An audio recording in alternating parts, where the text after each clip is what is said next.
Okay, good day. I am from Global Ace Agency here in Malaysia and I am the Philippine recruiter. I receive your buy data from PhilEmploy agents in the Philippines. Am I right? Yes, ma'am. Can you speak English or can you understand English? Yes, ma'am. Please speak Pero, louder and focus in the camera. Huwag kang magpalingalinga. Okay? Are you a 100% willing to come here in Malaysia without any hesitation? yes, ma'am. Do you have any friends or any family members working here? No, ma'am. This is your first time working abroad, is it? Yes, ma'am.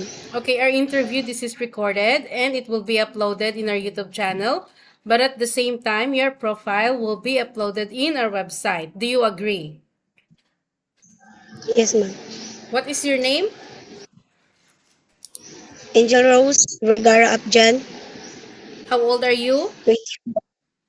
24 years old. Are you single or married? Single, ma'am. Single mother or single with live-in partner? No, single, ma'am. Okay, when is your birthday?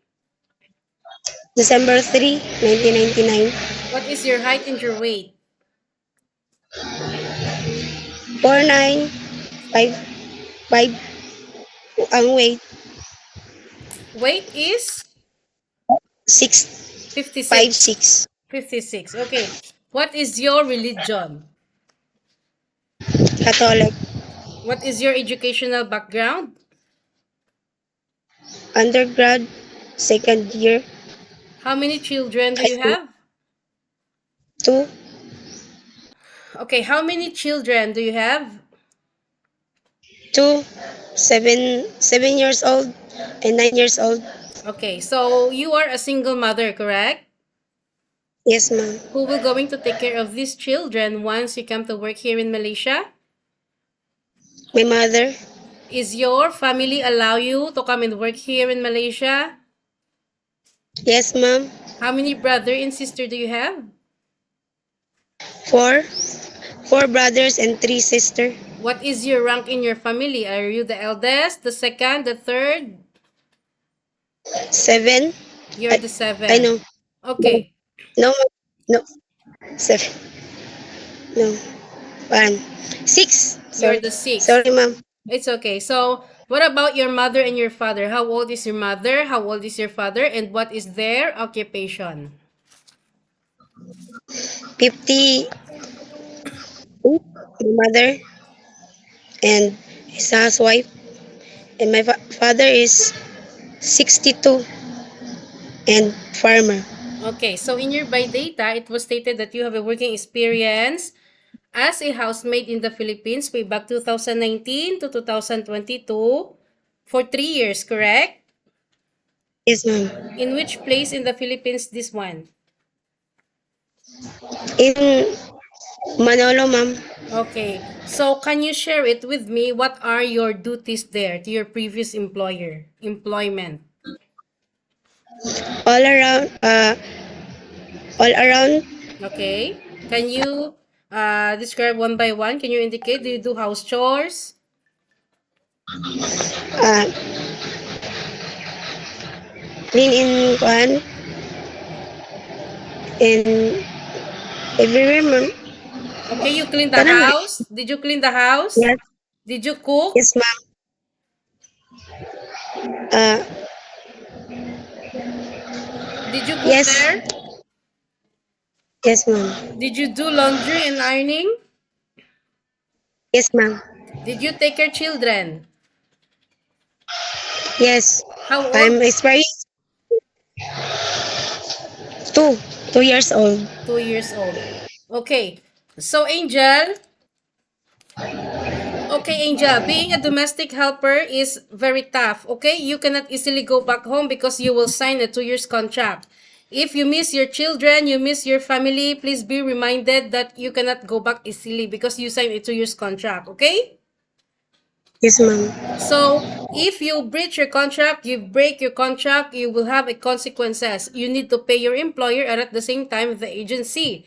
As nobody forced you to come and work here in Malaysia, you are the one who decided to come and work here, correct? Yes, ma'am.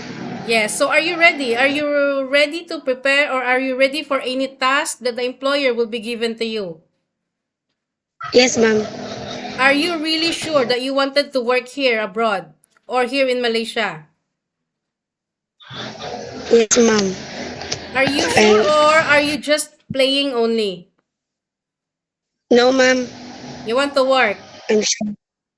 Yes, ma'am. I Okay, have so two children to okay, support. so you need to be flexible, okay? You need to like Yes, be multitasking. So are you okay to take your children while doing house chores at the same time? yes, ma'am. Can you take your baby? Yes, ma'am. Can you take your elderly people? Older, ma'am. Yes. Like 69, 68, 70, like old people. Yes, ma'am. Can you cook? Yes, ma'am. Okay. Can you caregiving for bedridden patient and disabled person? Disabled person, Yeah. ma'am. Yeah. I don't know, ma'am, but It's okay if you don't no, want. If you don't want, it's okay. You can tell me. Are you okay or no? no, ma'am. Okay. Are you okay to take your pets? Yes, ma'am. Okay. So, in terms of conditions, usage of handphone, you cannot hold your phone for the whole day because you are working, but you can hold it during night time only after you finish your job for the whole day. Like 2 to 3 hours to contact your family back in the Philippines. After that, you will render your phone to your employer. Do you agree? Yes, ma'am. Okay, on your rest day, employer, you are not allowed to go out during your rest day, but you will going to stay inside the employer's house. And if you will work on your rest day, employer will pay your salary. Do you agree? So if day off, ma'am, no. You have rest day inside the employer's house only, but you cannot go out. Do you agree? Yes, ma'am. Yes, are you sure? Yes, ma'am. Okay, we want to clarify it to you before you reach here in Malaysia. We don't want to have some problem later and you will going to demand us all of these things because in our initial interview we already inform you about all these terms and conditions and you agree, okay? Yes, ma'am. If you disagree, we don't force people also to come here, yeah? Yes, ma'am. Okay, so what will you do if you will gonna miss your children? Like what if your homesickness strikes you? What will you do? How will you gonna handle it? I call. I call in phone. You I call give your in to. you call your family. Yes, ma'am.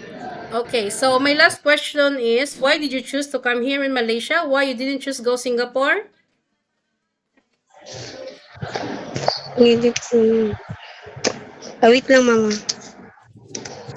Okay, why did you Ah, choose to come here in Malaysia? I just because I want work and feedback is so nice. Okay, Malaysia, the feedback is so nice, is it? Yes, ma'am. I think that's all for now, Angel. It was my pleasure meeting you. But please stay connected through WhatsApp because Global Ace agents will going to contact you to conduct an interview together with the employer, okay? Yes, ma'am. Thank you Thank and you, have a ma'am. good day. Bye.